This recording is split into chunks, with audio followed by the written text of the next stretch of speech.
po, December 15, 2016. Ngayon po, mangyayari ang HPL Basco Batanes Open Invitational Race.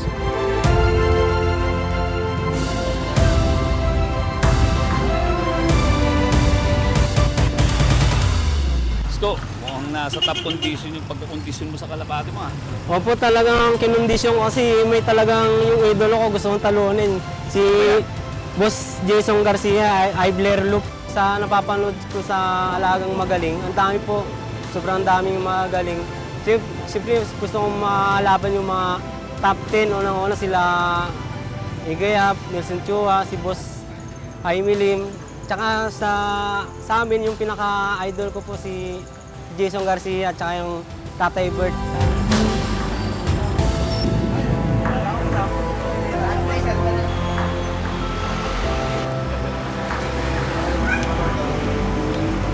Nung nag-asawa po kami, sir, nakita niya na nag-alaga na ako ng kalapate. Yun din ang tumulong sa amin sa hanap buhay namin. Nagkasakit ako, yun na nagsuporta sa amin, kalapate. Hanggang dito na ako sa Maynila, ganun pa rin. Alaga pa rin kasi yun talagang hilig ng...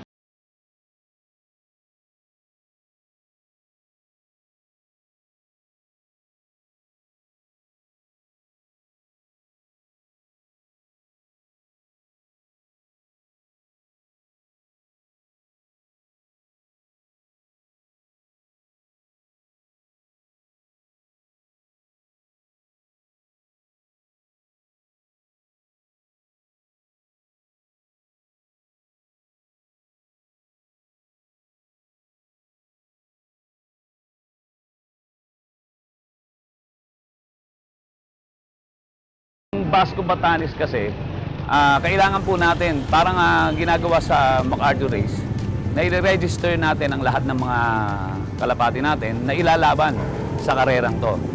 Una, dapat po on top condition at makita natin na ang mga player natin ay nasisiyahan dahil ang sabi nila, this is a prestige race.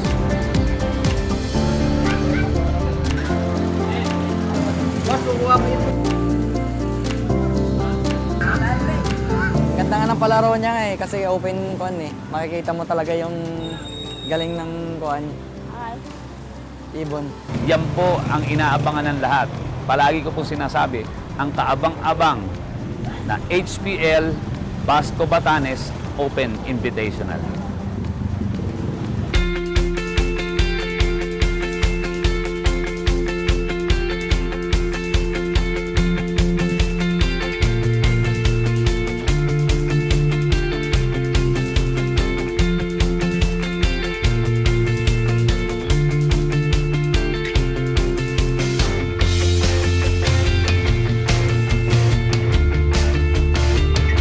Sabi ko lang, siguro napakalaking challenge sa inyo kasi napakalayo ng lugar na to eh.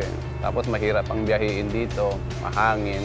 Tapos yung mga ibon ninyo, pakakaulan dito. Layo ng uwian papuntang Maynila. Napakalaki ng dagat dito para makauwi sila kaagad sa kanya-kanyang uwian yung mga kalapate.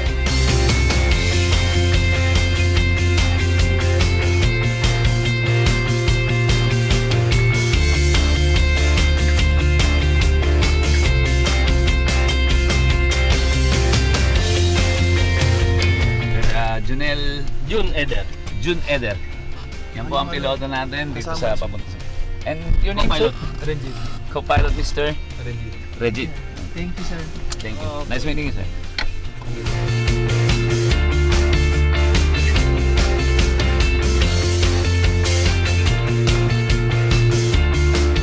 Lalapag po lang namin dito sa Batanes. 3:15 ng hapon po. From Tuguegarao. Sa mga fancier, ganito po pala kahirap itong pagdadala ng ibon natin dito.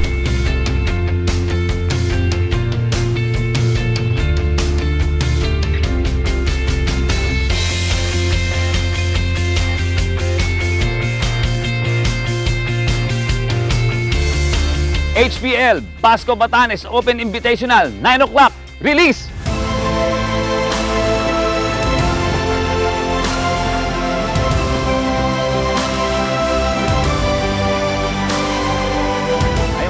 kalapatids, na-release na po natin ang ating mga ibon dito sa Basco, Batanes. Medyo hindi po maganda yung weather ng maagang oras, kaya po ang ginawa po natin, medyo nilate po natin ng kaunti. Kinlaro po natin muna ang ere para makatawid po yung mga ibon natin patungo sa kanilang uuwian. At sa mga players, good luck po. Sana po, huwag kayong magsawang sumuporta sa HPL. Tuloy-tuloy lang po. At ang HPL naman po ay tutugon naman sa inyong mga kahilingan. At sa susunod po, mas lalo pa natin pagagandahin ang ating mga Open Invitational Race.